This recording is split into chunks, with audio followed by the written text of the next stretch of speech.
తాకట్లో ఉన్న బంగారాన్ని విడిపించలేక వడ్డీల మీద వడ్డీలు కడుతూ ఇబ్బంది పడుతున్నారా? అయితే ఇప్పుడే సంప్రదించండి శివ గోల్డ్ కంపెనీ.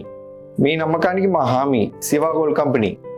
చెన్నైలోని సింగపూర్ కాన్సులేట్ జనరల్ ఎన్ఎత్ పాక్తే చియాంగ్తో మంత్రి లోకేష్ మర్యాదపూర్వకంగా భేటీ అయ్యారు. ఉండవల్లి నివాసంలో జరిగిన ఈ సమావేశంలో సింగపూర్తో ఆంధ్రప్రదేశ్ భాగస్వామ్యం బలోపేతంపై ఇరువురు చర్చించారు. స్పీడ్ ఆఫ్ డూయింగ్ బిజినెస్, ఏపీలో పెట్టుబడులకు అవకాశాలను మంత్రి లోకేష్ వివరించారు. పెట్టుబడుల గ్రౌండింగ్ పై దృష్టి సారించామని తెలిపారు.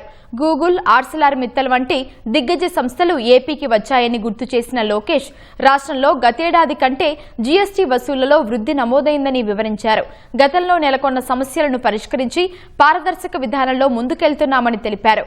సింగపూర్తో బలమైన భాగస్వామ్యాన్ని కోరుకుంటున్నామని మంత్రి వెల్లడించారు. ఇటీవల ఏపీ ఉపాధ్యాయుల బృందం సింగపూర్ అధ్యయన యాత్రకు వెళ్లిన విషయాన్ని లోకేష్ గుర్తు చేశారు. ఏపీ ప్రభుత్వం విద్యారంగంలోనూ అనేక విప్లవాత్మక సంస్కరణలు తీసుకొచ్చినట్లు వివరించారు. రష్యా పర్యటన విశేషాలను చియాంగ్తో లోకేష్ పంచుకున్నారు. రాష్ట్రంలో అభివృద్ధి వేగంగా జరుగుతోందని, పెట్టుబడుల ఆకర్షణలో ఏపీ ముందంజలో ఉందని ఎడ్గర్ పాంగ్తే చియాంగ్ ప్రశంసించారు. ఏపీతో భాగస్వామ్యం బలోపేతానికి కృషి చేస్తానని చెప్పారు.